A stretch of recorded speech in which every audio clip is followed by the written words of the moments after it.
équipe de femmes.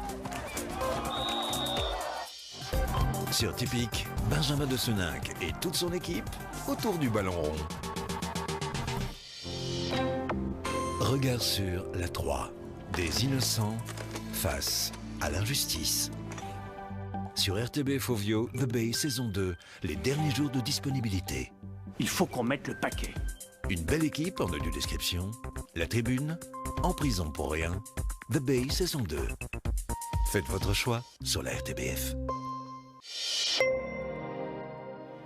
Né d'une sélection de fèves à l'arôme intense, Côte d'Or révèle le vrai goût du chocolat et nos émotions les plus vraies.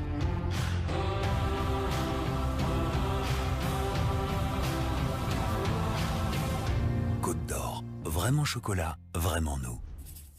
Vous connaissez des personnes en or? Dites-le avec Côte d'Or. Le 19h30, Nathalie Maleux. Madame, Monsieur, bonsoir. Merci de vous informer avec nous à la une des larmes de civils ukrainiens qui tentent de fuir les combats, mais les frappes les rattrapent. 400 civils, hommes, femmes et enfants, ont perdu la vie depuis le début de l'offensive russe.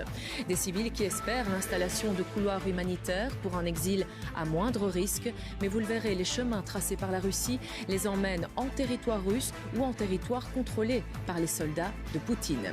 Ces réfugiés, ils se comptent par centaines de milliers. Chez nous, ils étaient 1500 à faire la file aujourd'hui pour obtenir un statut et une protection immédiate. Un afflux trop important, l'Office des étrangers a du mal à suivre.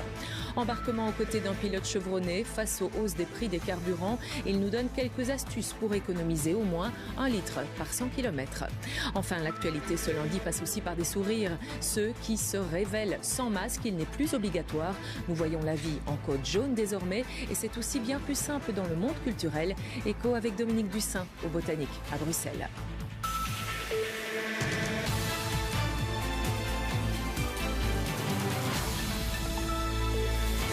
Bonsoir à tous. En ce 7 mars, l'armée russe poursuit sa progression en Ukraine. Vous allez voir ses positions en rouge. Les forces russes grignotent chaque jour des kilomètres, notamment au sud-est du Donbass, à la Crimée. Les Russes tentent de relier des villes portuaires. Et puis au nord, ils voudraient encercler Kiev, la capitale. Ils ont notamment lancé l'offensive aux abords de la banlieue ouest à Irpin. Cette ville d'Irpin, elle compte un peu plus de 60 000 habitants et certains n'ont pas eu le temps ou l'occasion de fuir les combats. Ils tombent sous les bombes. Attention, ce sont des images difficiles commentées par Nathan Gerlache et Aurélie Didier. Un combattant ukrainien avance dans une rue d'Irpin. Au loin, on aperçoit des civils qui fuient quand un tir de mortier tombe. Le nuage de poussière laisse apparaître des corps sans vie. Une femme, son fils et sa fille, ainsi qu'un ami de la famille. Leurs corps sont ensuite recouverts de draps. Leur chemin s'est arrêté brutalement alors qu'ils tentaient de fuir les bombes à Irpin, dans le nord-ouest de Kiev. Ils sont des centaines à quitter leur quartier précipitamment. Des enfants dans les bras, une dame âgée que l'on évacue sur une chaise roulante. In my house, we have about 3 families left, and I live on the 5th floor, so it's the most dangerous one from both sides. And yesterday, bombing been on the right, on the left, front, back. Tous tentent de fuir vers Kiev. Seul point de passage, cette planche en bois juste au-dessus de l'eau que tous doivent emprunter, tant bien que mal. Juste au-dessus, ce pont a été cassé pour ralentir l'avancée des troupes russes. Cette dame craque sous la pression. Quant à cette mère de famille, elle n'en pouvait plus des bombardements à Irpin. The lights and the sound is so scary and the whole building is shaken. And I and my children, we were sitting like half of night in the doorway because it's like the safest place. L'exode de centaines de familles. Beaucoup sont ensuite embarqués dans des bus, direction Kiev, le centre, voire plus loin dans le pays, vers l'ouest, plus sécurisé pour l'instant. Avec une question en tête, quand pourront-ils revoir leur maison, leurs proches, leur quartier? Oui, ces personnes qui fuient les combats espèrent encore l'installation de couloirs humanitaires pour un exode sans risque et sans frappe. Seulement, ces chemins de secours tels que proposés par la Russie mènent la population ukrainienne en terre russe ou en terre contrôlée par les Russes. Explication de Benoît Feith. Mariupol assiégé par les troupes russes depuis plusieurs jours.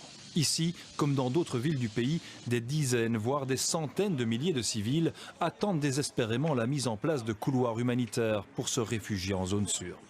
Et voici ce que Moscou leur a proposé ce matin.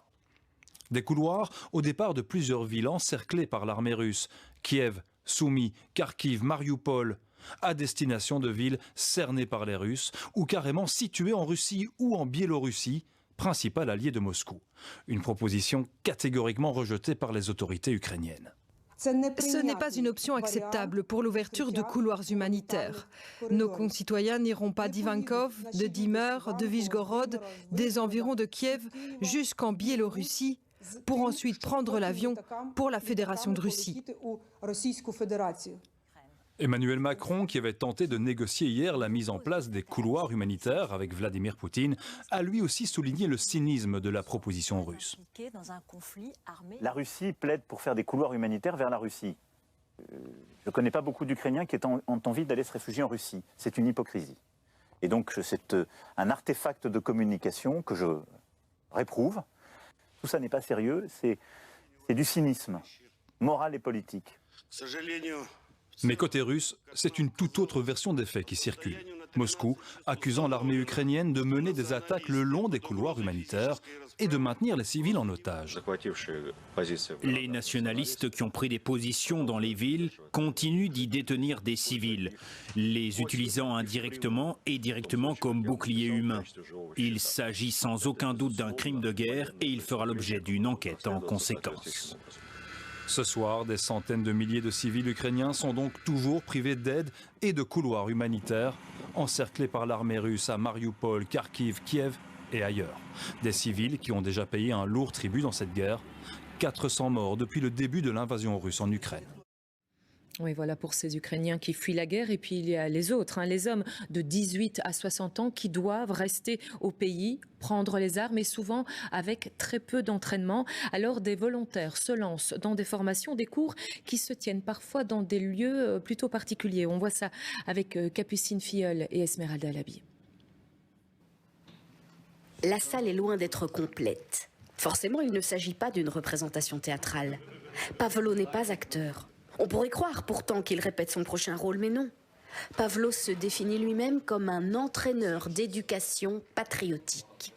À 28 ans, cet ancien soldat a décidé de donner gratuitement, plusieurs fois par semaine, des cours pour apprendre à utiliser des fusils AK-47 et des grenades à main.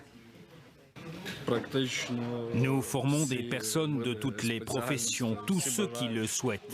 Ici, nous enseignons aux gens une formation militaire de base. Nous leur apprenons également à tirer et à donner des soins médicaux de base.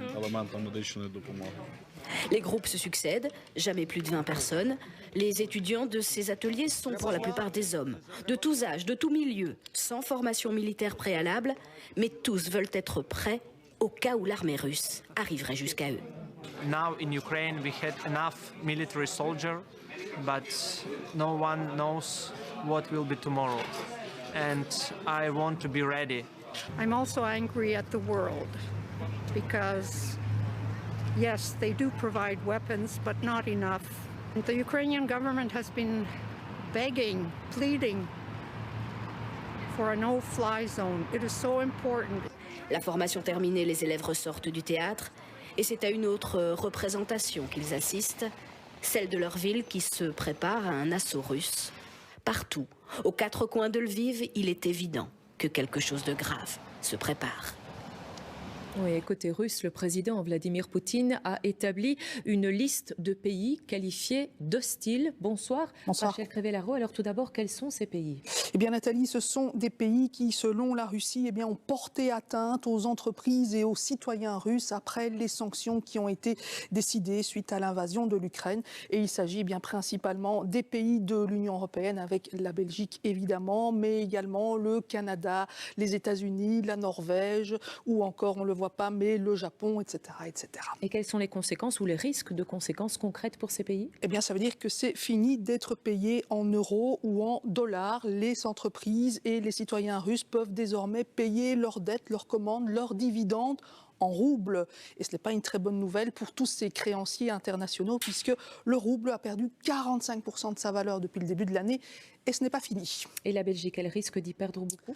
Alors la Belgique en 2020, eh bien, la Russie était son 17e client, donc ce n'est pas vraiment le pays qui va souffrir le plus de cette rétorsion. En fait, cette rétorsion, elle a surtout une valeur symbolique assez forte parce que c'est une violation des règles internationales de paiement. Merci à vous Rachel pour ce point en direct. Elle fait justement partie de ces pays qualifiés d'hostiles. Je parle de la Pologne, voisine de l'Ukraine, point de chute de centaines de milliers de réfugiés en ce moment. Et c'est là que se sont rendus deux de nos responsables politiques, la ministre des Affaires étrangères et le secrétaire d'État à l'asile et la migration. Sur place également notre équipe, emmenée par Christophe Zenko et Mathieu Van Winkel. Le centre de tri de réfugiés de Przemyśl, à 5 km de la frontière ukrainienne. C'est ici que Sophie Wilmès et le secrétaire d'État à l'asile, Sami Mehdi, sont venus se rendre compte de l'ampleur du désastre humain provoqué par la guerre. Dans ce chaos humanitaire, 80 Belges sont encore bloqués de l'autre côté de la frontière. Ils sont en Ukraine en zone de guerre, on leur téléphone tous les jours, on leur donne des conseils. On leur donne évidemment des conseils. Le premier conseil impératif, c'est partez si vous y arrivez, si vous le pouvez. On essaye évidemment de voir en quelle mesure eh bien, les annonces de cessez-le-feu seront crédibles et surtout respectées. Cette visite sert d'abord d'opération de communication. Montrer que les autorités belges sont sur le terrain pour nos compatriotes, mais aussi pour souligner l'envoi de matériel humanitaire et d'armes belges déjà sur le champ de bataille. On a d'excellents contacts ici avec la Pologne qui, de l'endroit où on est, essaye évidemment de canaliser l'ensemble des apports qui sont faits en termes humanitaires pour qu'elles arrivent dans de bonnes mains. Parce que dans la guerre, il y a aussi des gens qui profitent de la situation de détresse des autres. C'est autant de soutien à l'Ukraine sans pour autant que la Belgique soit elle-même rentrée en guerre. Plus proche encore de l'Ukraine, cette fois nous sommes sur le poste frontière. Ici, les réfugiés passent encore chaque jour par dizaines de milliers. Une masse de gens impressionnante accueillis par les 27 pays européens, dont la Belgique. Et heureusement qu'on est solidaire avec des Ukrainiens qui, il ne faut pas l'oublier, quand ils quittent leur pays, le premier pas qu'ils mettent en dehors de leur pays, c'est immédiatement dans l'Union européenne. Et donc on va devoir faire le nécessaire en Belgique aussi, sachant que ceci est la plus grande crise migratoire qu'on a connue depuis la Deuxième Guerre mondiale. Voilà une visite ministérielle qui ne va pas aider tous ces gens qui vont passer une nuit ou deux ici avant d'être dispatchés vers les quatre coins de l'Europe. Mais c'est un message envoyé à la Pologne, à un pays allié qui est en première ligne dans cette crise humanitaire.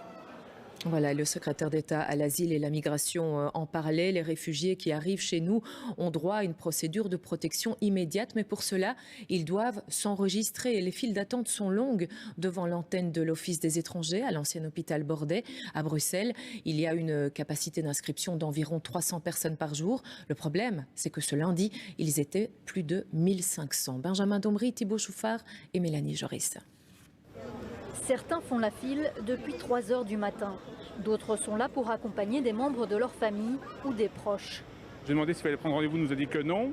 Et donc on arrive ici à Bruxelles et là on voit des milliers de personnes. La police estime à 1500 personnes à peu près les personnes qui sont là pour le moment. Et elle nous dit qu'il n'y a que 5 bureaux qui seraient ouverts à l'intérieur du bâtiment.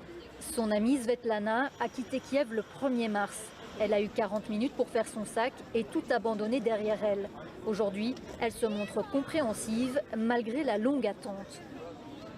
No, we are ready to wait. We have no other chance. But yes, could be said that probably the people in this very institution, they were not ready for such a crowd. And it is only beginning and probably they will improve their work. Cette autre Ukrainienne vient tout droit de Seattle pour aider des membres de sa famille. Chacun leur tour, ils se relaient dans la file. Cela permet à un adulte de rester en permanence avec les enfants. We want to register them in Belgium temporarily, and then we have to make a lot of decisions what waits for them next. And again, it's more questions than answers at this time. Aujourd'hui, la priorité a été donnée aux profils vulnérables, femmes, enfants et personnes âgées, mais aussi à ceux qui n'avaient pas de solution d'hébergement. Les Ukrainiens qui sont arrivés ici en Belgique ont déjà beaucoup la possibilité d'avoir un accueil. Donc qu'ils attendent. Ce n'est pas la peine de venir ici. On ne pourra pas enregistrer tout le monde aujourd'hui et on va être ouvert 7 jours sur 7 et on va trouver d'autres alternatives d'enregistrement. En fin de journée, la foule s'était résorbée. Plus de 600 personnes ont été enregistrées. Demain, il faudra recommencer avec d'autres réfugiés. Oui, parlons diplomatie à présent, puisque ce lundi se tenaient de nouvelles négociations qui rassemblaient les Ukrainiens et les Russes. C'est la 3e négociation du genre. Alors pour en parler à Lviv, côté ukrainien, mais près de la frontière polonaise, nous rejoignons Philippe Krauter, correspondant sur place. Philippe, quel résultat justement pour ces nouvelles discussions ? Alors selon le gouvernement ukrainien, ces discussions se sont achevées avec quelques résultats positifs sur la logistique des couloirs humanitaires. C'est ce qu'a annoncé un membre de la délégation ukrainienne. De son côté, le chef de la délégation russe a déclaré que cette nouvelle session de pourparlers n'avait pas été à la hauteur des attentes de Moscou. Alors la bonne nouvelle est que quand même, pendant les violents combats et les attaques russes contre des civils, les Ukrainiens et les Russes se rencontrent. Ils l'ont fait déjà plusieurs fois, toujours à la frontière entre l'Ukraine et la Biélorussie. Cette fois-ci, la Russie a de nouveau précisé quelles sont ses exigences pour mettre fin à son invasion. Moscou veut que l'Ukraine accepte l'annexion russe de la Crimée, reconnaisse l'indépendance des zones séparatistes à l'Est et modifie sa constitution pour promettre que l'Ukraine ne voudra jamais rejoindre l'OTAN ou l'Union européenne. Il est difficile bien sûr de voir Kiev accepter ces conditions. Ces pourparlers ont conduit à 2 accords de cessez-le-feu autour de la ville de Mariupol entre l'Ukraine et la Russie, tous les deux rompus par la Russie en attaquant des civils. Alors pendant ce temps, les ministres des Affaires étrangères des 2 pays se réuniront donc en Turquie plus tard cette semaine, mais là aussi, il est assez difficile d'entrevoir des perspectives de percée diplomatique. Voilà pour cette correspondance en Ukraine de Philippe Krauter. Merci à vous Philippe. Et j'ajoute que l'Union européenne vient de lancer la procédure pour l'examen des demandes d'adhésion de l'Ukraine, de la Géorgie et de la Moldavie, 3 pays qui ont déposé leurs demandes à la suite de l'invasion russe. À suivre dans ce journal, une prolongation des réacteurs nucléaires désormais possible en Belgique, selon les Verts.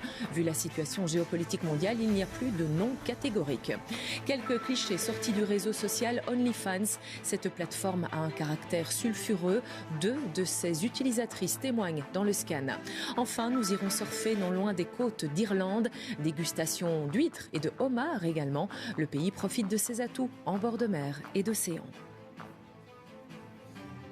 Et d'abord des Verts qui disent oui à la prolongation du nucléaire, ou plutôt qui ne disent plus non. Vu les circonstances, guerre en Ukraine, prix du gaz, Écolo et Grou n'excluent plus le maintien de réacteurs au-delà de 2025. Les explications de Laurent Rare.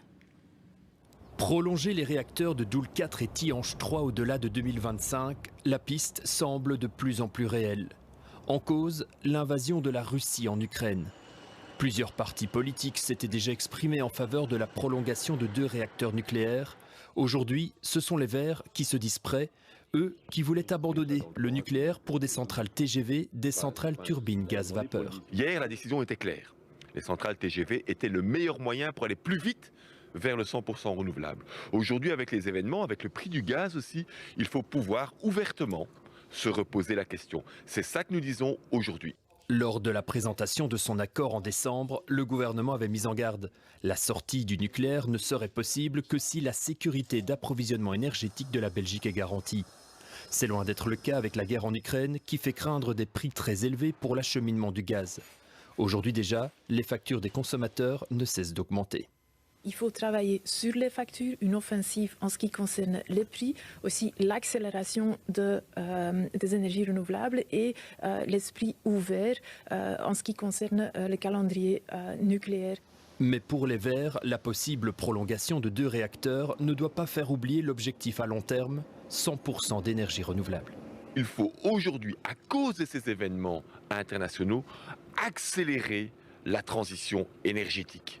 Et dans ce cadre-là, on peut regarder quel est le meilleur chemin pour les 10 ans à venir.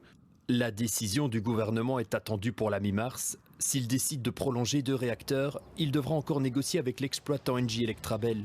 qui pointe les contraintes techniques et le délai très court en cas de prolongation. Et en attendant, les prix de l'énergie continuent leur grimpette. Si vous roulez à l'essence, sachez qu'elle sera plus chère demain. La 95 repart à la hausse, la 98 aussi. Elle dépassera même la barre des 2 € ce mardi.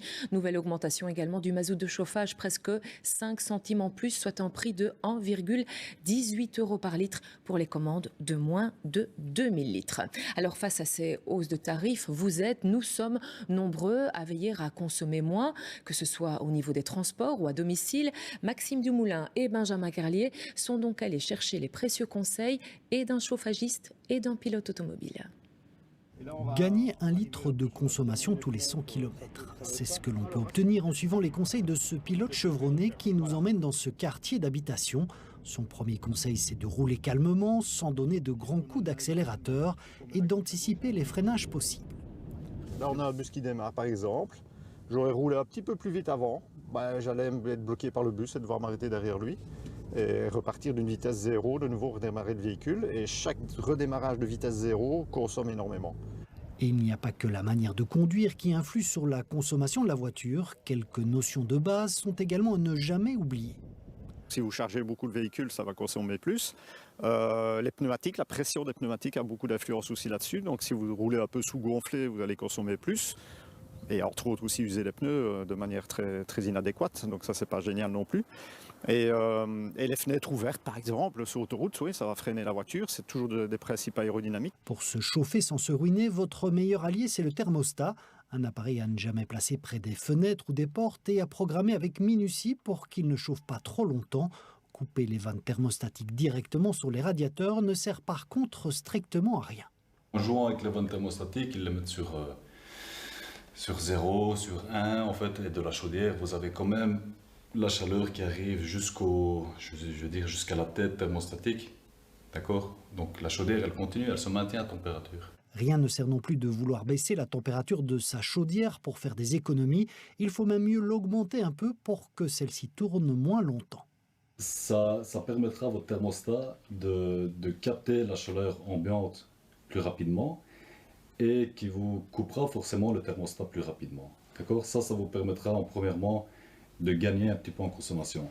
Quelques conseils qui permettent de gagner une dizaine de litres de mazout par plein, même si le plus important pour faire des économies de chauffage sans avoir froid à la maison, c'est encore et toujours de l'isoler de la cave au grenier.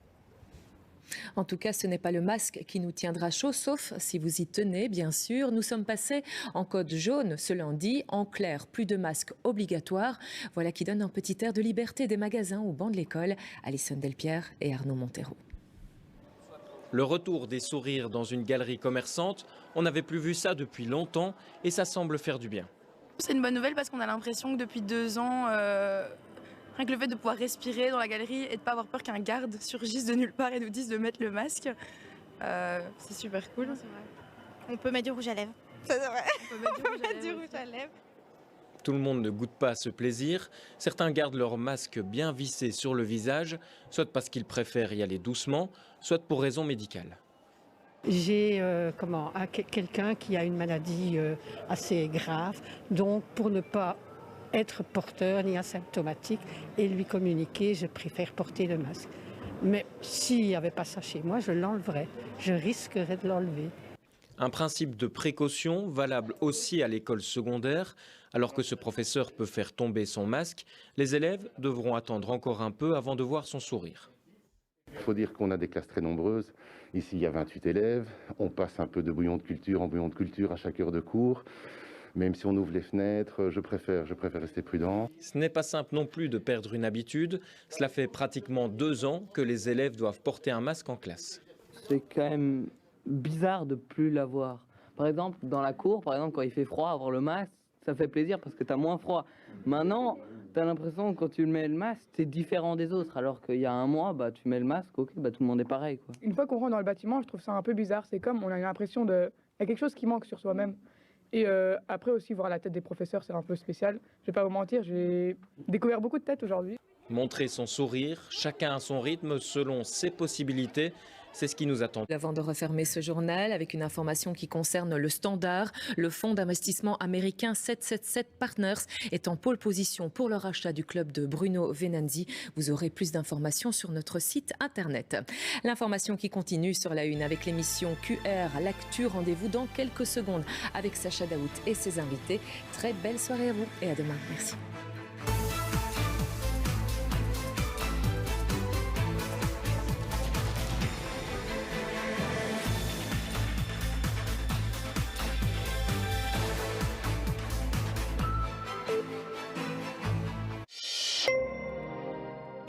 Extérieur,